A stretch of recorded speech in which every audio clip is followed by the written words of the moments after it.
about it. Tell me all about it. I'm here. I wanna know what's on your mind. Ooh, the world needs to hear from you, and I'm so glad to have a conversation to reach the nation. And it's all about you. We'll help each other to discover innovative ways to positively change the world. Let's talk about. Let's talk about. Yeah. Let's talk about conversations with Nicole.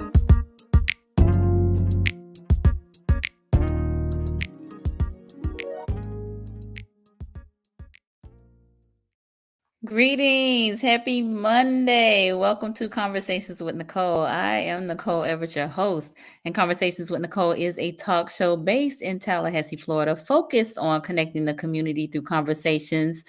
And actually, I am in Miami right now. So we are based in Miami. It is Thanksgiving week, and we are spending time with the family. Um, and today is what I call Mindset Monday. Mindset Monday is an opportunity for you, me, and my guests to chat about whatever it is we want to chat about. And today we are talking about what to do when you can't get along with your boo. Mm. Yes, you and your boo having problems, and Mr. Elonza Morris III is going to tell us all about it. So, before I bring him on, I want to hear from you. Where are you all tuning in from? Hope you all have had a great Monday.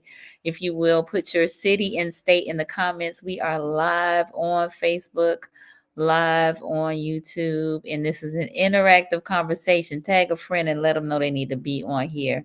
We want to engage with you. Your comments, your questions are welcome.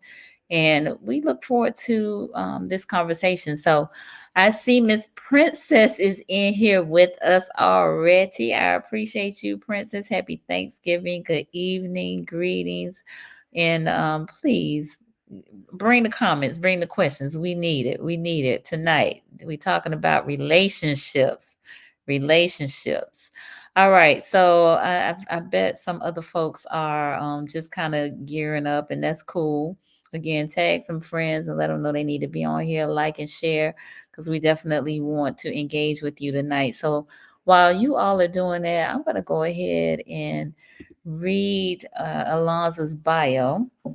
Elonza Morris III is the founder of M3 Marriage and Family Counseling, Inc., a faith based nonprofit organization that provides pastoral marriage and family counseling, as well as counseling for individuals. Elonza is also the founder and lead pastor of Freedom Center of Tallahassee. As an apostle, prophetic voice, and compassionate counselor, he has impacted many lives through the state of Florida and beyond. A graduate of Liberty University with a Master's of Science degree in psychology, Christian counseling specialization, and a Master's of Arts degree in pastoral counseling, specializing in marriage and family counseling, and a published author of 5 releases. That's right, I said 5 releases to date, and working on his 6th. Alonza lives by the mission and vision of connecting people to God so that they can connect themselves and then be able to connect with others. Love it. Y'all, help me welcome Mr. Alonza Morris III. What's up? What's up? What's up? What's up? And Elonza is a homeboy from the 305, just like me. Yes, What's I going am. on? What's going on? How you doing? I'm good, man. I'm finishing up the day with you. I'm good. So yeah, Good. it's good. Wonderful. We're so Yeah, glad to have you back because you've been on a few times. yeah. So glad to have you back to talk about this very important topic. It's been a while. Yeah, It is. It is. It is. We're gonna catch up in a minute. I see we got yeah. Miss Christina Morris on. What's up, baby? That's Mm-hmm. my wife. That is the missus. Thank you That's yeah. for lending him to us for this hour. We appreciate it. All right. And we got Miss Kiosha on tuning in from Tallahassee. Thank you for your continued support, Kiosha. I appreciate you so much. So, Alonza, tell the peoples who is Alonza Morris, not what you do, but who are you? Who am I? I am a husband. I'm a father of six. I am the oldest boy of six myself. I'm from Miami, Florida, born and raised in Liberty City. What Crib. else? What did you say? Crib.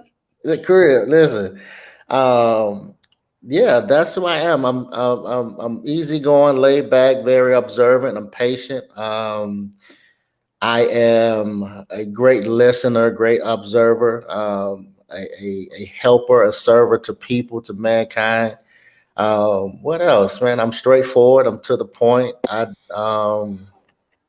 My words slice, but they heal at the same time. So No. that's me.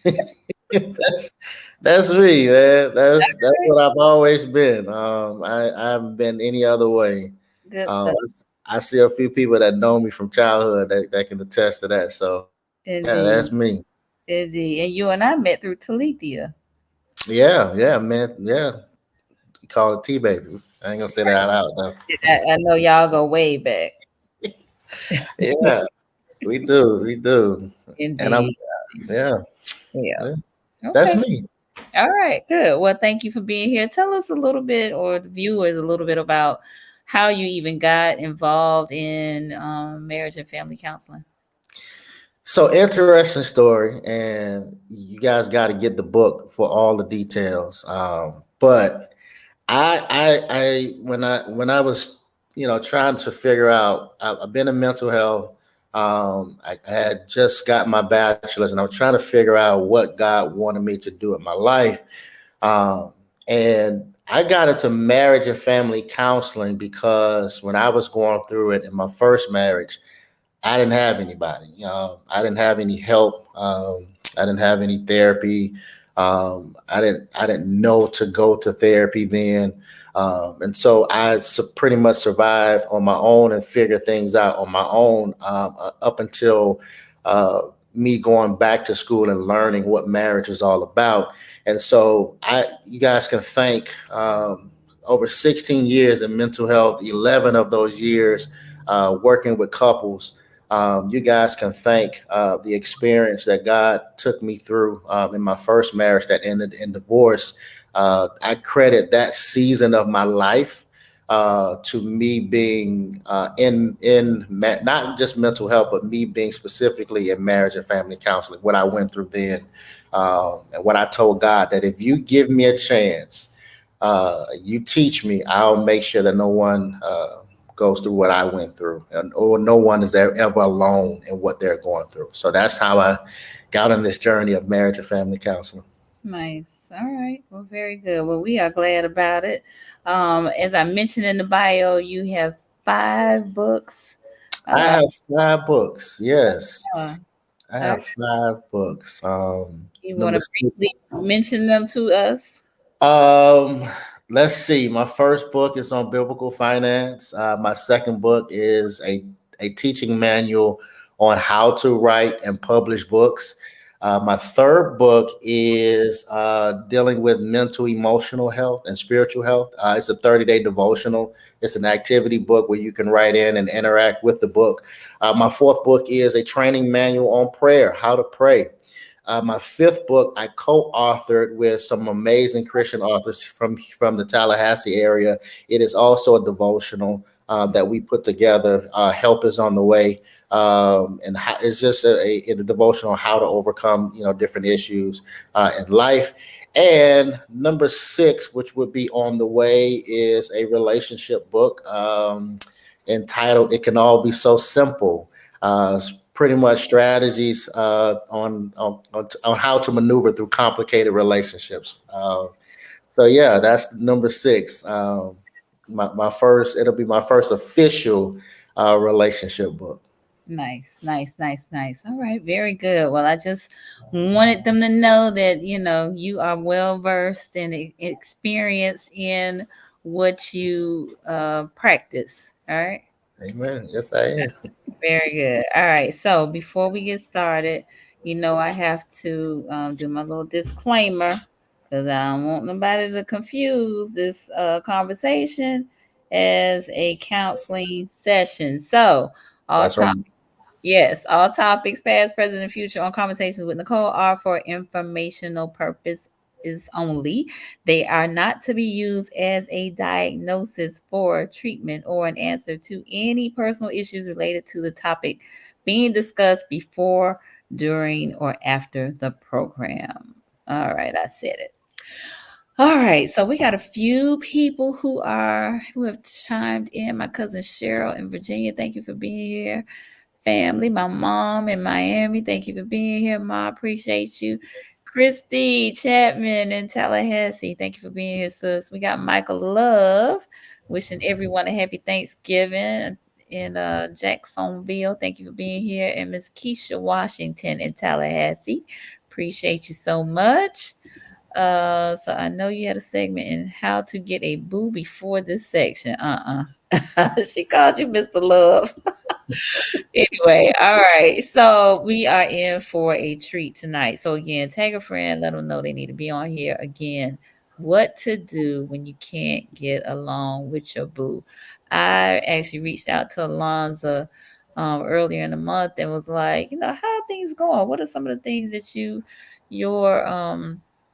your clients are dealing with? And he mentioned that like relationship issues were really kind of just taking people out of here, like they was really struggling. So he told me some about some of the successes, and I was like, wow, that's pretty amazing. You want to come on and talk about that? So that's kind of how we got here tonight. But if you will, kind of help us unpack some of that, Alonzo. Like, why? Yeah, especially in marriage relationships. I'm gonna start there, even though I know it gets started before we get to the marriage. But what with marriage, it's like we have said these vows and pledged our love and devotion and all of that before God and men, and said till death do us part and all of that. But boy, I don't know, you get up in there and it's just, and I disclaimer, I have never been married, but I do talk to a lot of married people. It's just a problem. So what happens? So usually, and like you say, it does start anytime that you see issues in the marriage phase. You can trace it back to a failure to establish a foundation at the beginning of the relationship when you guys were dating. So any issues that come up, any what we call high conflict issues that tend to arise during marriage can be traced back to we didn't establish a foundation. So what do I mean by foundation? A foundation is no one builds a house from the roof on down. Uh, a foundation is the very thing that you're standing upon. When things get rocky, when the hurricanes come and shake the roof and shake the top of the house, could the house still stand? And so that's what I mean by foundation. So a failure to establish a foundation, a healthy foundation at the beginning of the marriage, so that when we do go through things, we have something to fall back on. Things like establishing a friendship. Were we friends? Did we get to know each other? Did we casually date or did we intentionally date? And so all of those things come into play later on after you guys say I do. And the foundation period, establishing the foundation period, is where you gather those skills to maneuver through issues that arise later on, and some other things. But we're going to talk about that as well. So, but yeah. Okay. All right, so I'm hearing again the foundation, whether we casually dating or intentionally dating, all very good questions. Very good questions.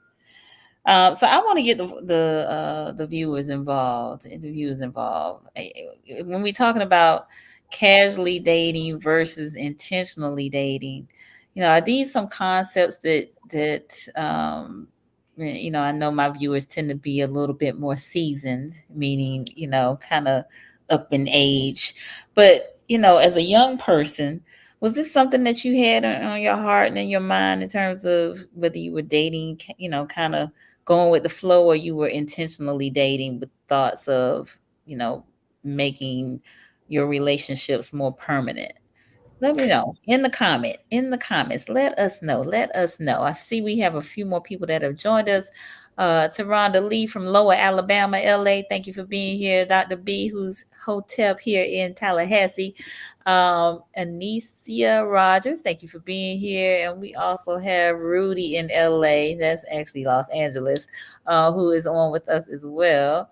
All right. That foundation is so important. Yes, it is. Yes, it is. So, garden event venue said, now, yes, no, then no. Yes, I think that's my testimony as well, garden event view. But, with maturity, you live and learn, right? Princess said, I wanted to have one man and be forever.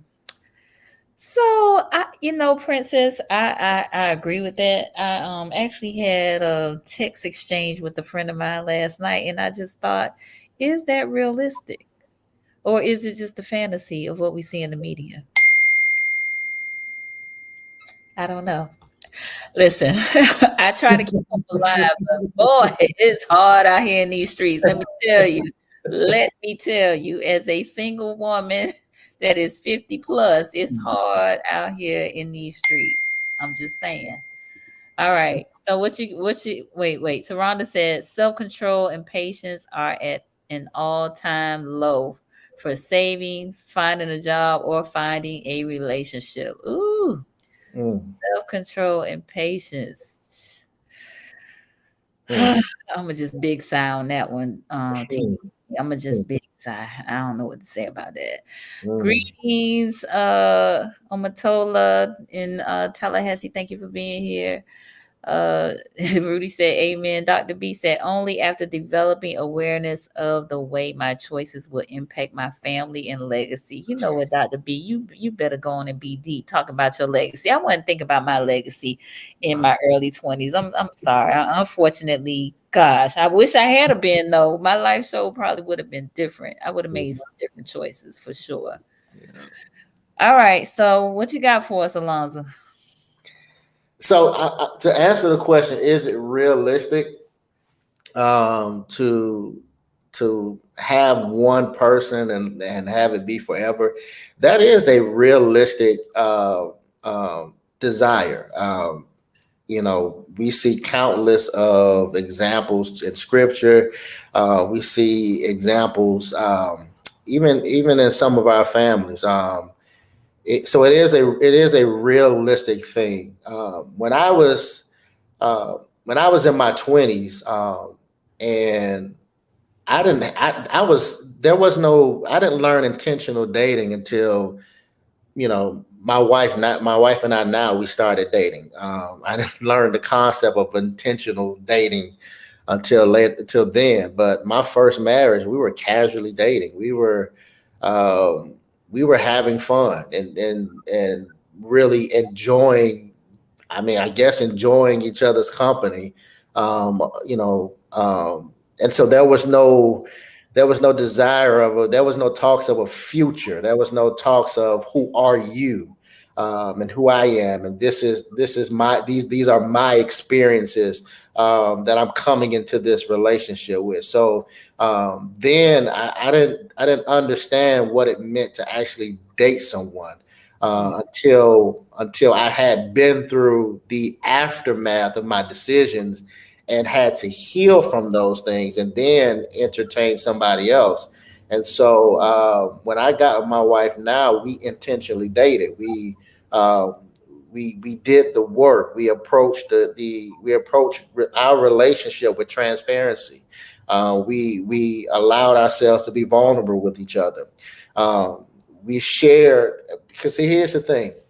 You can't establish any foundation with anyone when there's no shared information. The only way to establish trust with someone is by shared information. What is shared information? Shared information is knowledge. If there's no knowledge, the Bible says, my people perish for a lack of knowledge. And so if I'm not willing to share information with you at the very, very beginning of our relationship, of us getting to know each other, so then that prevents us from establishing anything with each other. Mm, That's what intentional dating is all about. Casual dating, you can be with this person, but then you're still entertaining other people. You're not settled. You're not thinking about tomorrow. You're thinking about what's happening to us today. And that's where most relationships fail, because that's where most marriages fail, because at the very, very beginning, we casually dated, we entertained each other, but entertained other people.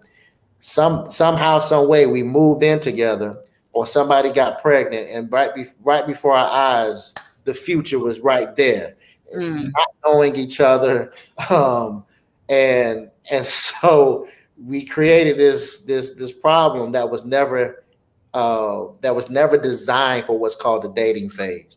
So there is a dating phase. So you mm. got to determine if you're going to casually date or intentionally date, and I'll elaborate on that some more. But go ahead. Okay, that's fine. So, yes, Anisha, I agree. That's good. I heard intentional dating consists of shared information and that builds trust. Yeah. Okay, all right. My mom said we wanted a long-term marriage based on both sets of our parents' examples. Okay. Mhm. Mhm. That's another thing. There.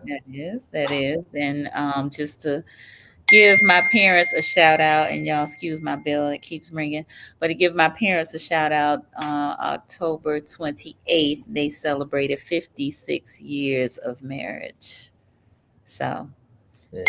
that is quite a long run. All right. 56 Amen. years. And Congratulations. and indeed, I have several relatives that have, long marriages. An aunt who her and her husband, my uncle, have been married for 61 years, and a great aunt who's been married for 68 years. Okay. Yeah. Yeah, having that point of reference of what a healthy marriage looks like is always a good start. Mm-hmm. Um, but you got to be careful, because most couples where one of them does come from a healthy point of reference, Mm-hmm. you tend to bring that into that marriage, thinking that this is what this marriage is supposed to be like. Yeah. And that's where you go wrong as well. So having that healthy point of reference is good, but understanding that my marriage is different. Yes, indeed. Keisha Walker, shared information is, do you have the cooties? That is on the list of questions, Keisha. Yeah, Yes. that is on the list. You do need to know that person's history. You do. Uh, it's information, because we say what's the phrase? What I don't know, what won't kill me or hurt me or something like that. Yeah. Uh, that is ignorant, and that has caused a lot of pain for a lot of people. Mm-hmm. Many times we go into these relationships and we have every intent of just enjoying each other, but then we get serious with each other. But Mm-hmm. once we get serious with each other, we have failed to release valuable information. I need to know, how do you handle conflict? I need to know what's your stress level, and what do you do when you get stressed. I Mm-hmm. need to know, these are the things that I need to know. I need to know your health, the state of if we are serious, right? If Mm-hmm. we have an intent on being with each other long term, this is when we've come out of a casual dating phase and we're serious about each other, and we have decided that this is the person that I'm going to be in a committed relationship with. I Mm-hmm. need to know, when you get mad, are you going to throw something at me? Or is that how you handle stress? How these are the things that we don't find out until it's too late. You never found out. You say, well, this person was always calm. That's because you never saw them in a light to where they had to express, stress or frustration. Again, if you're not intentionally dating, then you'll never know how this person handle stress. You never know how they handle information.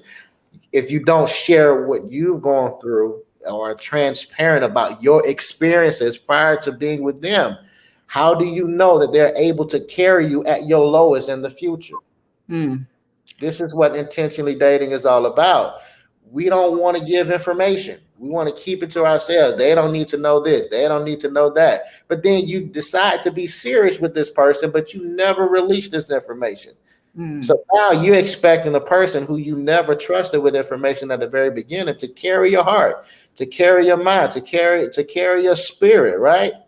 How? And it's impossible for them to do that when you haven't gone through this process of giving the information to them. Mm-hmm. So Indeed, indeed. All right, we got a few folks congratulating my parents. Thank you, Princess. Thank you, Kiosha. All right, Anisha said, "When you are mad, how do you act?" mhm, Yeah, Kadita Fisher said exactly. Keisha, my pastor says, "Know them in all seasons." Amen. mhm. And you Uh, don't have to move in to do that. oh, hello. He Hmm, just said you don't have to shack up to know them in all hmm, seasons. Okay. hmm, Honeymoon stage fades once it gets serious. Okay. hmm, Tola hmm. said it's a lot of work indeed. And Anisha said, "Come on, this is rich." All right, good. Anisha, glad you are enjoying this. So, all right. I heard a lot of things. I'm gonna let you, carry on because I know you have lots more you want to say. I'm gonna go back to that. Know them in all seasons, right? Mm, We society says try it before you buy it, right? it does. Um, we live by this putting the cart before the horse mentality. Mm-hmm. So now when you put the cart before the horse, you get wifey, you get hubby, you get these are my in-laws, um, this sister-in-law, brother-in-law, mother-in-law, right? Without any full commitment, you Mm, know. Now you're giving wife energy to a person that doesn't deserve it. You're mm, giving husband energy to a person who doesn't deserve it. And when you live together, here's what people don't understand. God created marriage. Marriage belongs to God. Whether you want to believe in God or not, that's up to you. But marriage is a holy institute created by God. And so when we move in together during the dating phase, right? So moving in together was never meant for the dating phase. Dating is exactly what it is. It's us having fun, enjoying each other, getting to know each other. Moving in together was never meant for the dating phase. So when you move in together, you are doing something that mimics what God instituted. You're mm, you're mirroring a marriage, but you don't have the protection that comes with being married. uh, I'm gonna get biblical on you. Satan has demons that are specifically assigned to attack marriage. And if you are doing something that looks like a marriage, you're going to get all of the attacks without the added protection of being married. You have no God to back you up. You have no angels that are assigned to marriages to back you up. And so you're in this dating phase and you're living together. You're responsible for each other's kids. If there's kids involved, you're managing a household and paying bills and so on and so forth. In that phase of us trying it before we buy it, you're not able to get to know each other. You're not able to experience this. You're not able to build a friendship. You're not able to enjoy each other and date. That's why married couples don't date today, because they went through they skipped a whole season of dating. You mm, had fun, you enjoyed each other, then you moved in together, and then everything stopped because again, we're not committed, but we're committed to each other in a wrong way. And so you just skipped a whole phase, and now you're wondering why your marriage isn't working. You wonder why we don't date, people think it's abnormal to date within the marriage. You never stop dating. The honeymoon never stops. Uh, mm, we're still. This is the perfect time for us to enjoy each other. And so this whole try it before you buy it mentality, putting the cart before the horse, and this is my husband, and that man is never gonna marry you.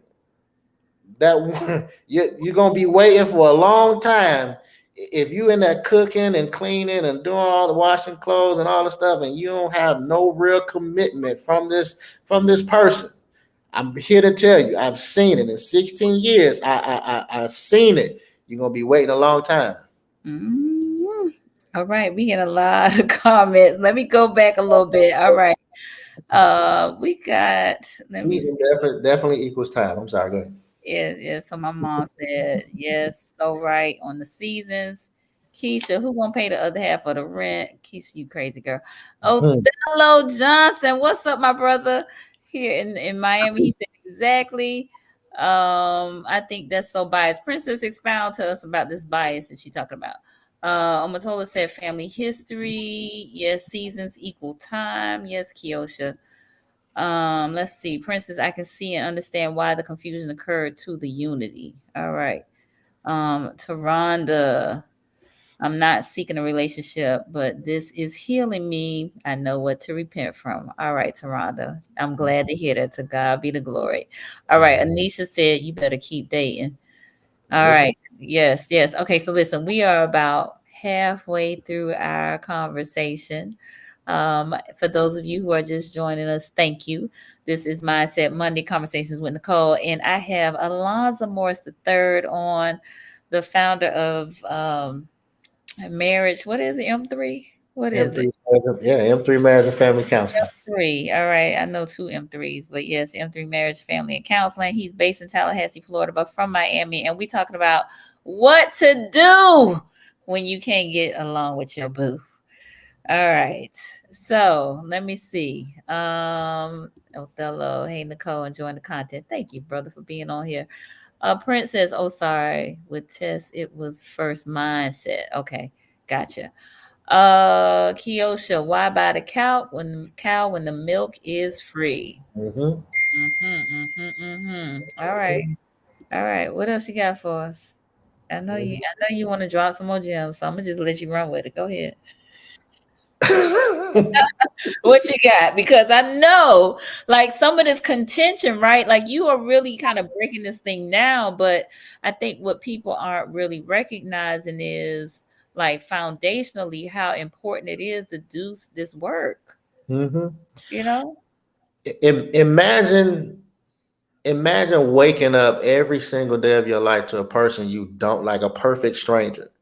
Like you know each other based upon the length of time that you guys have been dating or been in a relationship together. This is for those that are dating and long. You've been dating for a long time, but you didn't do the work in the beginning to really know this person, right? And most of the time, we're having sex with each other right off the top, and so that already sets us back. Uh, in establishing a healthy foundation already.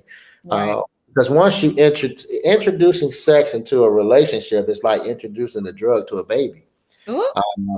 It's hard to wean yourself off. But you put yourself in a position where you have no clarity. You really can't really tell if this person is for you anyway, because Mm, your thought process is clouded because of the sex. yeah. That dopamine is a It secret. prevents me from really getting to know you. I've given you access to my soul already, my emotional health. When I have sex with you, I have introduced you to my emotional and mental state, Mm, and you have control. You have power over it now. mm, And so now I really don't know if you're for me. mm, I really don't know if you can handle me, you know, because I'm already emotionally involved now. We don't already had a good talk game, the foreplay mentally but now I've given you access to this part of me now. And mm, so now I really don't know if you're for my future. mm. Here's the thing about intensity dating. I tell guys all the time, if she's not called to your purpose, keep walking. Woo! Wait a minute. Hold on. Like that, Wait. Rewind. You got to say that again. What? I tell guys all the time, when you're trying to determine if this is the relationship for me, if this is the woman that I am supposed to be with long term. Now, I'm not talking about casually. I'm talking about intentionally being with somebody intentionally deciding on whether I am going to be with this person long term. Your savior, when you, and here's the thing, this implies that you as a man, you must know your purpose. You as a woman, you must know your purpose. You must know who you are. You must be in a position to either you have healed from the past, or you're in the process of healing from the past. You're doing the work. You're doing the ongoing work, right? So now I know who I am. So when I'm looking at this woman or I'm looking at this man, I got to determine that this is worth it because this person is attached to my purpose. That's what marriage is all about. I am responsible for what I am responsible for cultivating what's in my wife. That as a husband, the seed that God placed inside of her, I am responsible for watching that thing grow and bringing it to pass. She is responsible for making sure that I'm successful in everything that God has called me to do. And we're doing this for each other because we understand that we are tied to each other's purpose. When I know she's tied to my purpose, wherever conflict arises, we know that we can work through this conflict because there's nothing greater than our purpose together. If I don't know my purpose and she don't know her purpose, we can never reconcile these conflicts that we have. And I see you as an enemy now. You oppose my views. You're challenging this falsehood that I know about myself. And so, yeah, we're going to fight. We're going to argue. We're going to be at blows with each other because, again, we're dating people that's not assigned to our purpose. And so it can't go anywhere. All right. Lots of comments. Cousin Cheryl says, spot on. My God. Uh-oh, that's good. And Maya's a newlywed. Trademark that. That's powerful. All right, I'm going to scroll back because we had some other comments from the brethren. James Coleman, thank you for being here, my brother. He said relationships have a lot of rediscovery also. The intentional phase is a growth period that involves evolving. Preemptive data will change. Othello, unfortunately, today's dating has become transactional. You better say that. It's an exchange of goods and services instead of companionship, friendship, love, and spiritual connection. Very good. I'm the relationships that keep me in business, Othello. Yes. Hey, thanks for that. So I'll tell you what I experience sometimes in talking with married folks. And that is this, and you've kind of alluded to it though, but it's almost like a bitterness that comes about. Like we roommates, and one is always trying to get up one on the other. Like, I don't know, it's like almost like a tit for tat kind of the principle of the thing. And it's like, my thought is, again, I'm saying this again, I have never been married, but when I'm keeping hope alive, Elonza, based on you telling me that it's realistic to just be with this one man. My thought for my marriage is it's us against the problem, not us against each other. Just like you just described, right? That is my thought. I hope real time is like that. But I have, witnessed and heard married people talk about, just this kind of bickering thing that goes on with them. And I'm just like, what happens? Like, how do we lose sight of, those vows and the love and the care and the compassion that we have for one another, on that marital, on that matrimony day. If you ever want to destroy a marriage, become competitors. Because society already set us up against each other already. What do you bring to the table?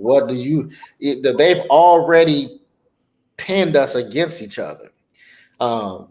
The society pushes gender roles. The Bible pushes marital roles. There's a difference. a husband and a man is two different things. I am a man, a male, right? Because I can be a man without being a husband. So that tells me that they're two different things. Um, but when I become a husband, there are certain things that as a husband that I'm supposed to be, that I'm supposed to do. And this is what God says a husband is supposed to do, not what a man is supposed to do. Now Mm, you interact or intertwine the two, but when it comes to relationships or being in a marriage, we've already predetermined what a man is supposed to do, what a woman's supposed to do, and we stick to that, and we're already divided from the beginning. So mm, when we do make these vows, we can't keep our vows. We become competitors. I pay more than you pay. I think you should pay more. I give more than you give. I am the one that always what's the word? Set things up or plan things. I want you to plan things more. And so we become competitors. We become what's called individualism in the marriage. mm, Anytime, so individualism, not an individual, you're still individuals. But what I mean by a term, I use this term all the time. Individualism is like an organism. When it attacks itself to a host, it has determined that we're going to spread in many different areas at many different times. That's what an organism does. That's what cancer does. That's what tumor does. It mm, attaches itself to the host and is determined that we're not going in the same direction. We're going in many directions. If mm, you ever want to be divided in your marriage, flow in individualism. If you want a healthy marriage, you're going to need a ship, right? It's called mm, a ship for a reason, right? So to have a healthy relationship, you need companionship. This is my friend. This is my best friend, right? Because when I get married, the person that was my best friend is no longer my best friend. I see a lot of married couples have other best friends other than their spouses. That's a failure right there. This is my best friend now, right? So companionship, which is my best friend, partnership, right? Which is the agreement to make sure that the business of the marriage is healthy, right? Business of the marriage, meaning the family, the kids, the bills, so on and so forth, right? That's mm, partnership, right? How do I keep companionship and partnership flowing? I need fellowship, right? This is time, quality time, intimate time. This mhm. is personal time. This is undivided attention. This is cell phones off. This is forget them kids. I don't cuss. This is forget them kids. This is fellowship, right? Because when we get married, guess who don't matter no more? Them kids don't matter no more. The kids is a byproduct of being a family, right? But our first and foremost priority is to each other. Say that Mm, again. As a husband and wife, my first priority is not to my children. Because guess what? Them kids gonna get older and they're gonna be gone. And who gonna be left? My wife is gonna be left. And mm, so my first priority is to my wife. Her first priority is to me. So forget them kids, right? That means we gotta date. We gotta spend quality time with each other, fellowship, right? This is when we become friends, companions, right? Partnership, right? This is what this is all about because a ship is two or more people who have decided to head in the same direction. Now we may differ on how we're gonna get to that destination, but we have the same destination. We just got to communicate how we're going to get there because you're always going to have disagreements on how to get to where we're headed.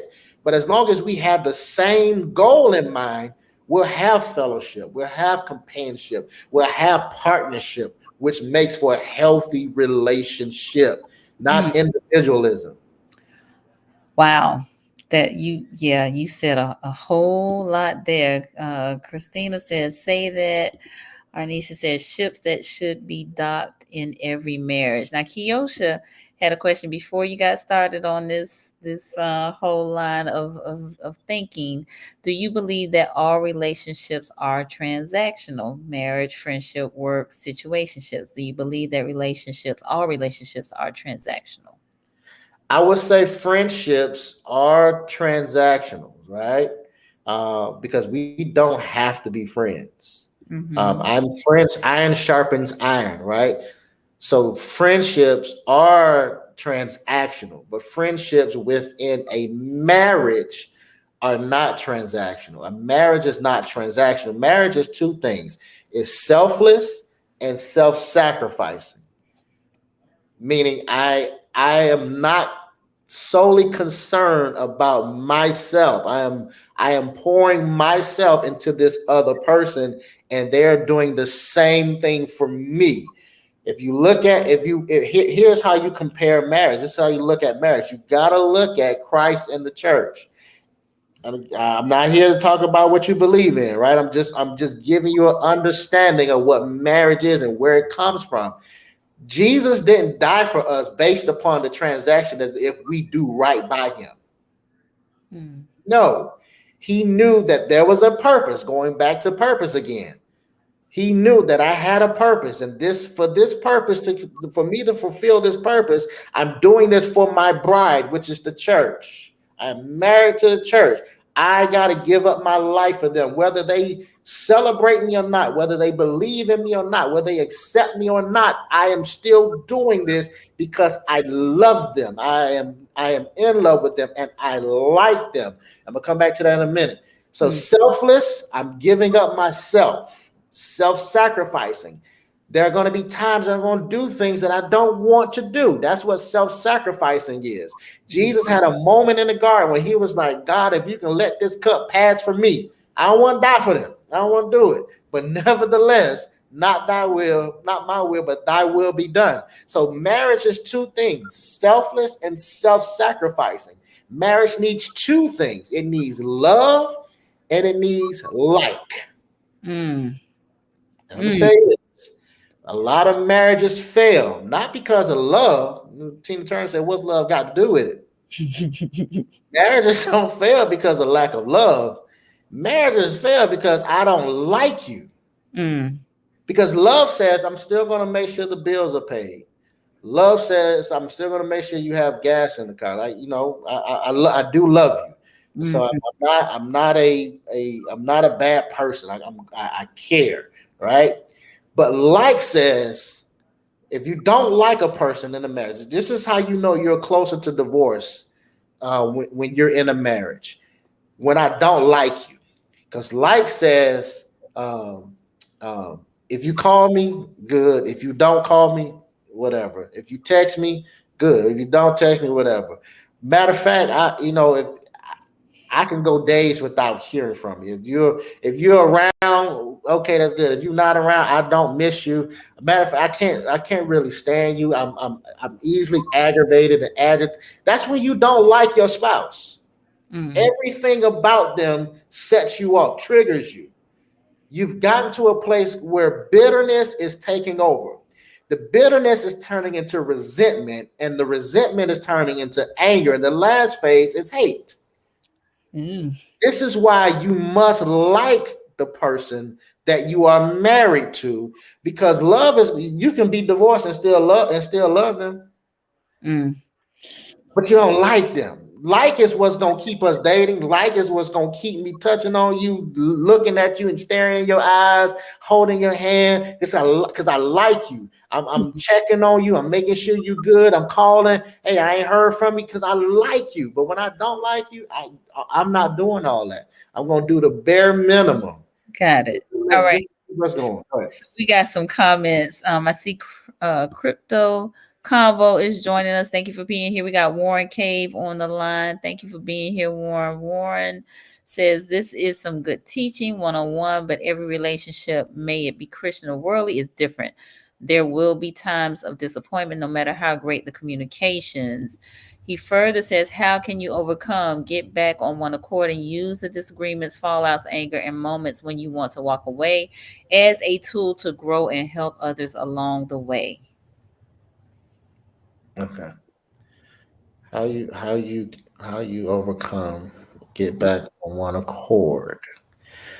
Okay, the first part of that. How do you overcome and get back on one accord, right? And so here's the thing: as long as you keep a record of wrong, right? As long as you keep a record of wrong, you cannot come back from anything. You cannot reconcile. You cannot heal. A record of wrong is a reminder of what you did, how you did it, when you did it, who you did it with. It's a constant reminder of the fallout. So if you're ever going to reconcile, if you're ever going to find your way back, if you're ever going to survive the disagreements, the fallouts, the anger, you have to eliminate the record of wrong. What does that mean? Isaiah 43, right? Verse 25, God says, I am he who blots out your transgressions for my sake and remembers them no more. Verse 26, come, let us reason together. Put into remembrance of me so that you may be vindicated. Here's the thing. We serve a God. Well, I serve a God. I don't know about y'all. I serve a God that loves me enough to not only wipe away or blot out what I've done wrong, but forget it. Not because I've done anything good, not because I'm perfect. No, he said, I'm doing it for my sake, for his sake. Why? Because if God remembers what you did wrong, his wrath is directed towards you. So he says, I gotta remember the sacrifice of Jesus. I gotta remember this only because I don't want to remember this other thing. And then he goes a little further and say, let's talk about this. Let's talk about something else. Here's the thing. You are falling out because you keep talking about the same old things. You're not reconciling, you're not healing, you're not forgiving each other. True, by definition, forgiveness means to pardon. It's not that you're not guilty or that person is not guilty of what they've done. A pardon comes when the system says we are no longer going to count this against you. You're still guilty. You still did the crime, but we're letting you go. You no longer have to serve time. That's what forgiveness is. It's to pardon. I'm not making you do the time for a crime that you did to me years ago, 2 weeks ago, a month ago. I am letting it go. I am intentionally deciding to let this go and move on from there. So as long as there's a record of wrong, as long as you are remembering, as long as you are seeing behaviors that remind you of what happened, there's always going to be this standstill of moving forward, whether there's any disagreement, fallout, or anger. And so the first tool is to forgive, is to reconcile through forgiveness. Confess your sins one to another so that you may be healed. This is when we are talking about what I know I did wrong. Mm-hmm. I am being accountable for what I did wrong. I am acknowledging my part in this. And I'm asking you, is there something else that I didn't mention that I did wrong? Help me understand. Help me see me. This is a process. It is more to it that of reconciling, but it starts with confession. It starts with an acknowledgement of what I did wrong. You know, me saying that this it's not enough to say forgive me, because forgive you of what? Because if you don't acknowledge what you did wrong, you have the potential to do it again. Mm-hmm. We'll go right back to it. Indeed. All right. So Keisha mentioned something.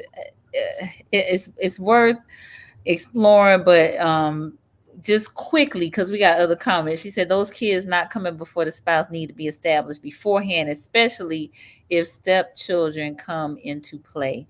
I know that sometimes that definitely can be a point of contention in relationships, because people raise children differently, right? Hold on. And then Kiosha had a question about, is self-care more important than being selfless in a marriage?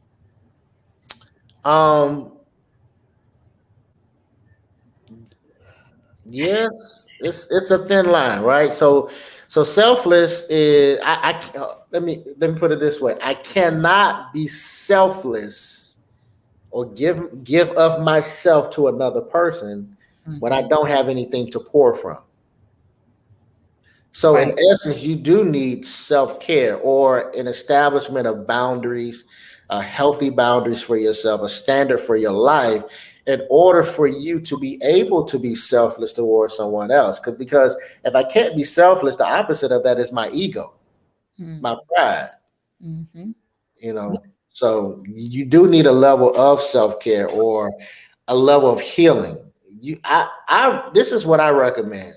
don't date anybody when you haven't healed, Mm, because it's not fair. It's not fair to me. It's not fair to that other person for me to expect them to carry what I'm bringing into this situation. mhm, So now, not only am I bringing something into this situation, there are going to be things that are going to be added. mhm. So I recommend, this is just my recommendation. I don't recommend anybody to intentionally date someone without being healed. Now, if you just casually date, entertaining people, that's fine. But if you're going to be serious about somebody, you want to heal first Indeed. before you decide to give yourself to somebody else. Indeed, indeed. All right. So mom said, wow, he knows what he's talking about. I'm a witness. Keisha, drop that knowledge. Mom, true forgiveness. Princess, I got kind of part of this. She said, or bring up your past because it's an issue as well. I think she was commenting as it relates to that whole record of wrongdoing. Mhm. Tanya said, amen. Queen Cuz Teal first. Hey, cuz. All right. And then Crypto said, thank you so much for the conversation. What does consistency look like? You've gotten past the beginning. What does it look like 15 to 30 years in? How do you maintain the work over a long? that is a great question. That is a great question. Um, Longevity in a marriage, and this is what people fail to do. Um, we fail to first establish um, um, healthy. What is the word that I'm looking for? A healthy expression of needs. What do I need from you? Right? These needs or expectations. That's the word. These expectations. So year one, expectations in year one are different from the expectations from you that I need from you in year 15. So what couples fail to do is and this is what I recommend to all my couples.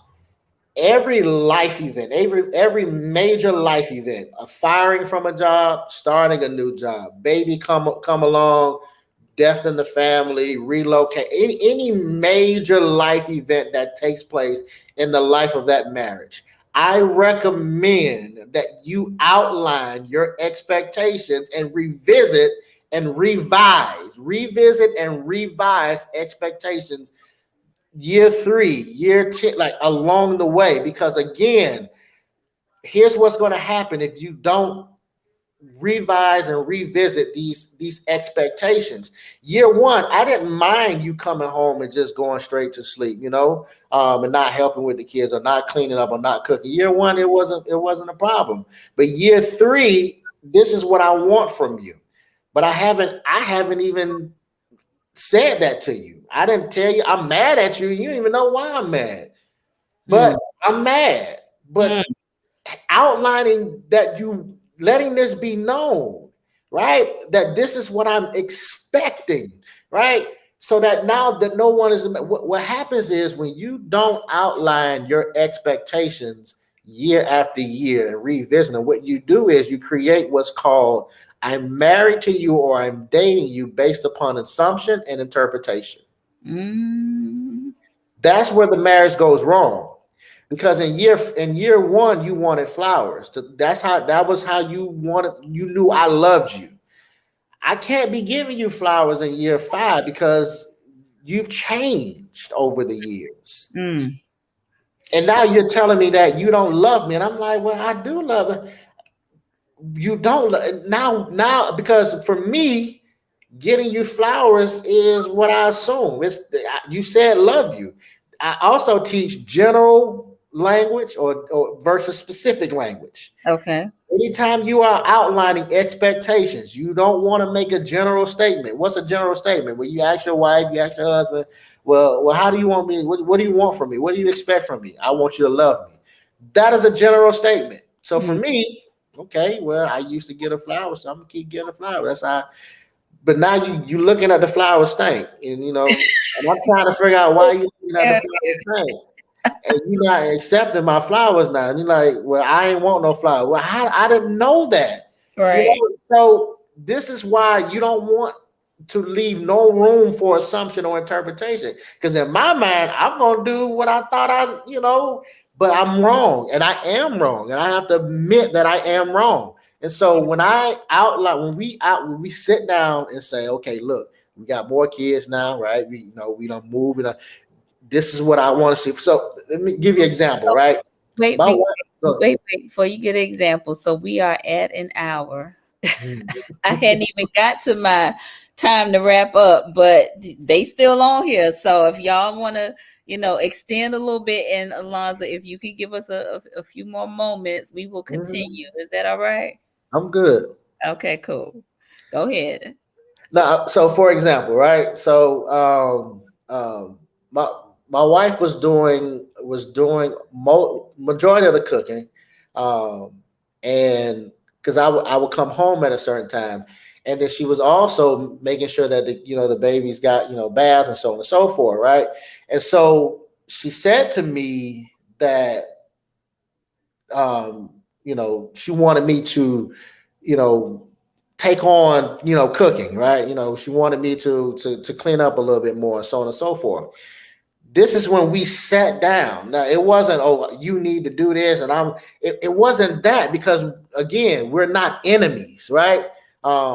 We are on a team, we're partners, right? And so the conversation went like, well, do you think you can do more of this and that I do this, right?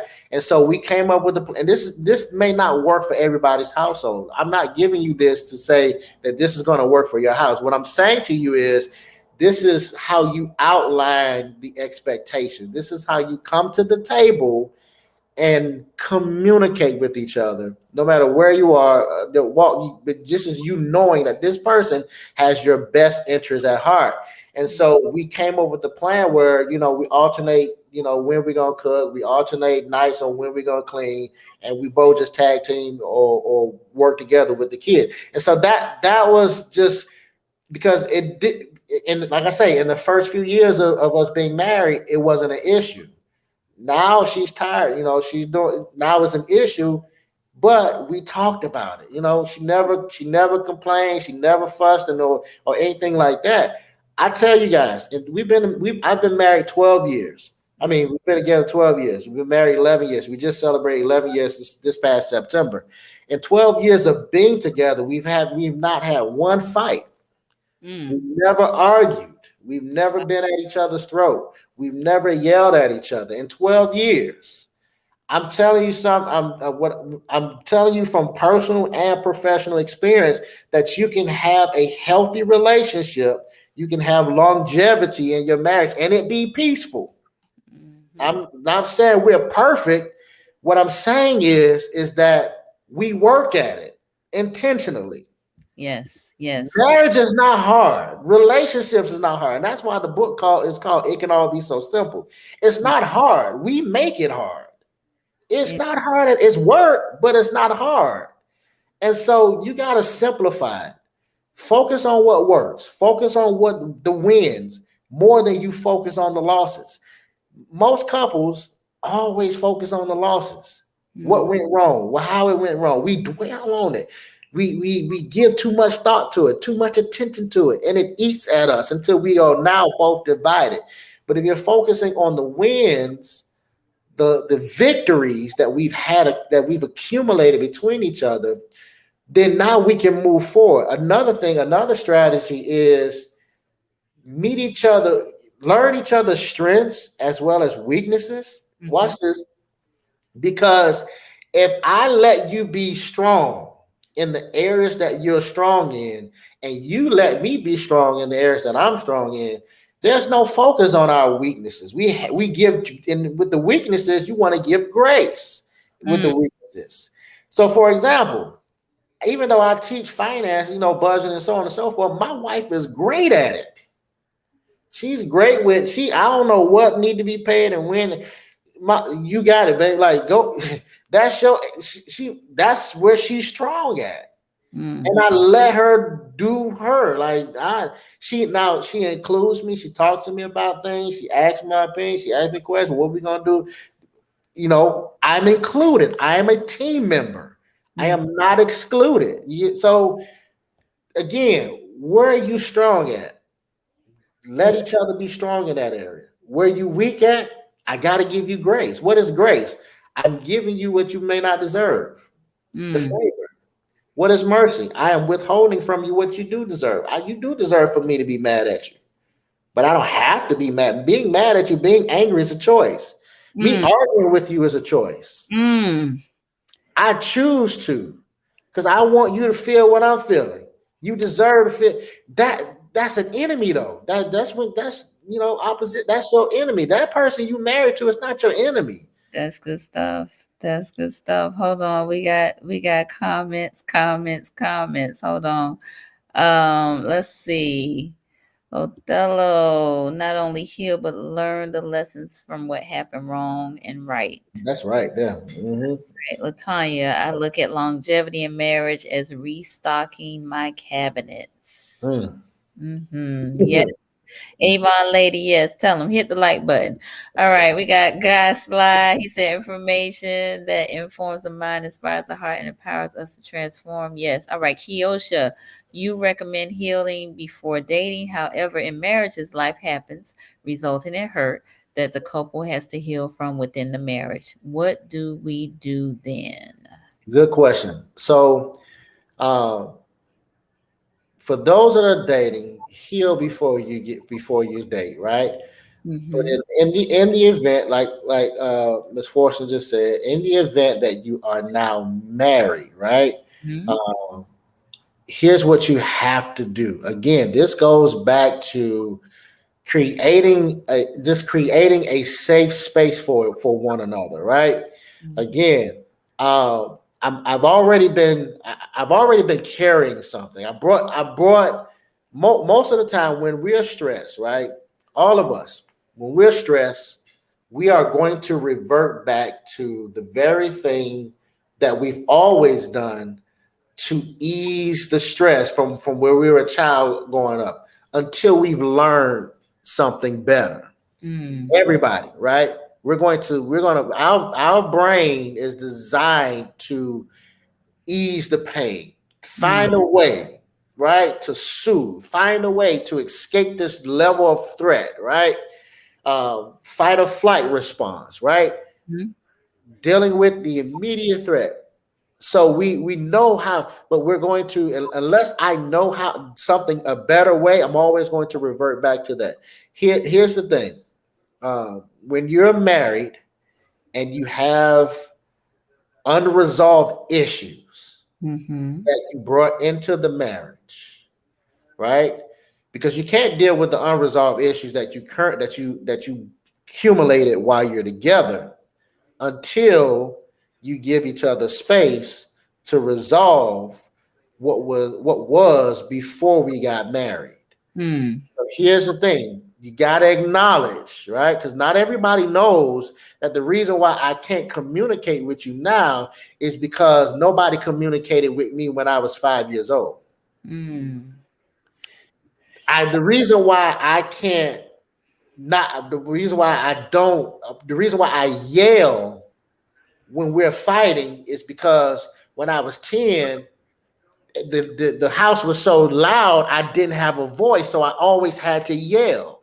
Mm-hmm.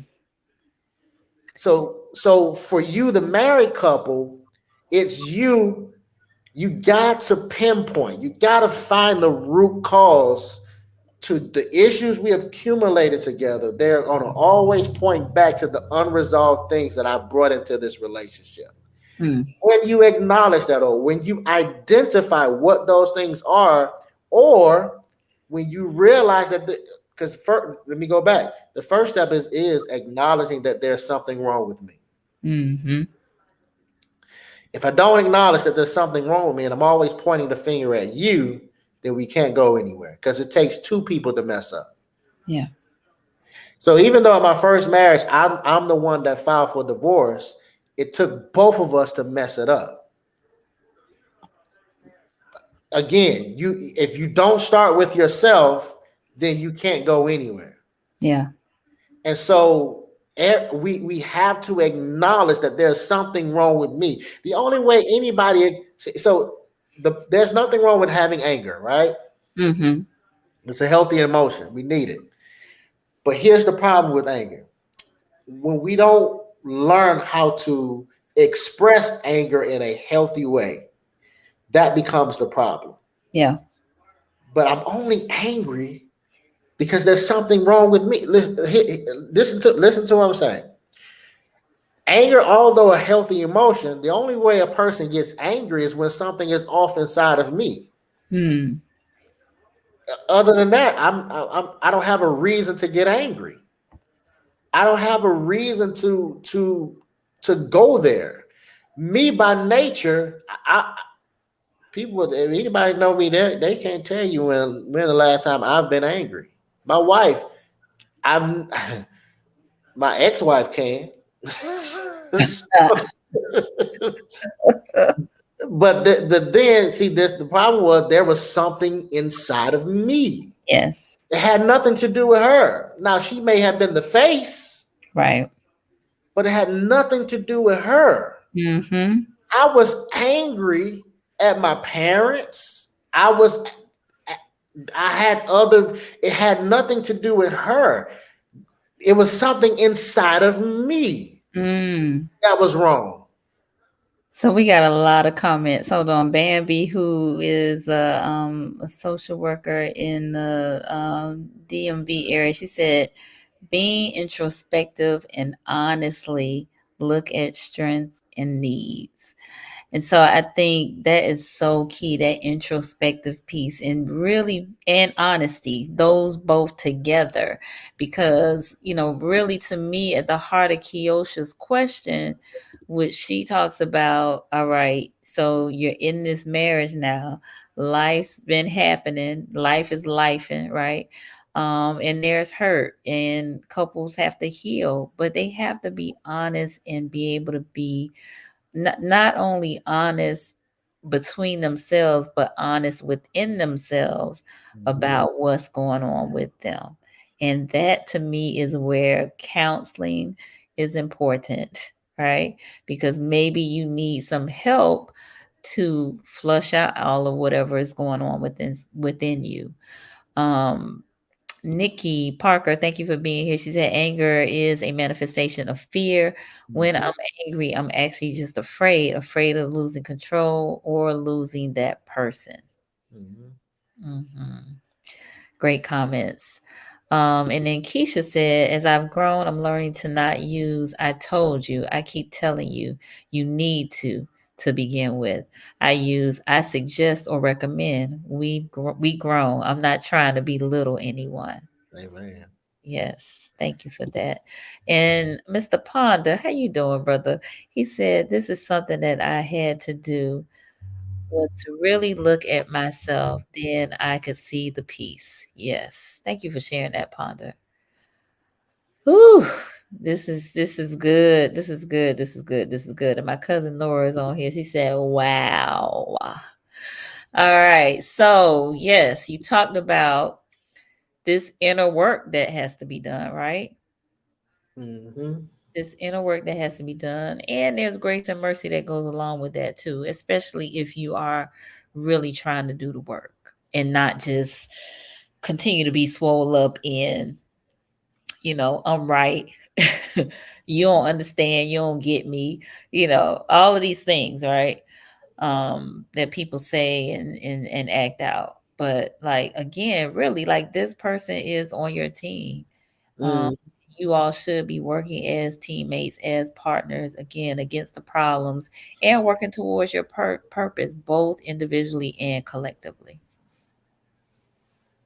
All Amen. right. I don't know. Is there anything else we look? Have we come to a point? Because I got a lot of notes, and I know I'm gonna have to replay this one because this is really, really good. You talked about the ship mentality. You talked about a ship being two or more people that are headed in the same direction. You talked about the bitterness, resentment, anger, and hate. Talked about the record of wrongs, difference between a husband and a man. Marriage is selfless and self-sacrifice, and it needs love and likes. Dating, intentional dating is shared information that builds trust. Whew, again, a lot of nuggets, a lot of nuggets. So I think we're at a point. I think, unless there's something else that you just that's on your heart that you want to share with us. I I think I think can go we're at on forever. I think we're at a point that we can ask for some closing remarks. Yeah, we can. Because I keep going. This. You gotta think. I've been. This is going on 12 years of dealing with couples, Yeah. and I see things that it's just like anything in life. These things can be prevented. Mm, Like we even when something happens to me, my wife or does something to me, I got a choice on what am I going to do with that information. mhm, Um, there are external factors, right, and then there are internal processing. mhm. Can't do nothing about the external. The external is just life, life be life, and that's externally. Right. Bills, this I can't, if this type of person I'm with is doing, I can't do anything about the external. I can only control what's happening inside of me. Mhm. I get to choose how I want to respond to this information that's coming to me. And I'm either going to choose from a healthy place because I've learned, or I'm going to choose from an unhealthy place because I haven't learned. I Yeah. haven't learned, self control. I haven't learned self awareness. I don't know anything about myself. Um, so yes, it's going to be hard for me to respond in a healthy way. Um, so we we have to, you know, understand that nothing becomes a struggle. When we talk about struggling with something, it's only a struggle because this is the way I'm processing it internally. That's when it becomes a struggle. Mhm. Um, the internal clock going off, or how am I processing this information that's coming to me? Right. And so I have to understand these two perspectives. The external I have no control over. The Mm, internal I do. right. The kids always say, "Well, she made me mad," or "She no nobody should have that much power over you Mhm. unless you relinquish that control." Right. So yeah. Okay. All right. Um, this has been really good. I think we have Sister Glover on. She said, "Be angry, but don't sin." The biblical principle. If it if it's a human emotion, the response is the you that needs addressing. Yes. Absolutely. I think, if we were a bit more introspective, real time, and I know it's tough real time in the heat of this conversation or discussion that the voices get elevated and, the facial expressions and the body language and all of that. So, the first thing we go to, I'm offended. They tried me, that Mhm. sort of thing. But if we thought about it from a different perspective, what impact would that make? Like you said, it's a choice. We talk about somebody made me, but we choose to feel that way. We choose to think that way. We could think something different. We could feel something different, and that's going to change our behavior. Yeah. All right. All right. Well, okay. I'm gonna give you a chance. Go ahead. Any closing remarks, and then we're gonna get on out of here. And Um, they can connect with you too. so you can find me on Facebook, Elonza Morris III, or the business page M3 Manager Family Counseling. The website is M3 Manager Family Counseling.com. You can find me that way. I do have Instagram, but if you message me, I'll respond. I'm barely on there. Um, but yeah, my goal is to help couples simplify dating and simplify marriage. It doesn't have to be difficult. It doesn't have to be complicated. Uh, we make it that way when we make ourselves at odds with each other based upon past experiences. Because that's the thing we're fighting over. We're fighting over things from the past. Anytime that there's a disagreement in the present, it usually is fueled by something that we've already been through. Whether I've been through it with you or I've been through it with someone else and I never healed from it. So that's what we're up against. We're up against past events. We're up against things that are unresolved, things that have been unaddressed or unchecked inside of ourselves, that now we're projecting upon the very person that I said that I love you, the very person that I made these vows to, the very person that I said I'm going to be committed to. It doesn't have to be. You can heal each other.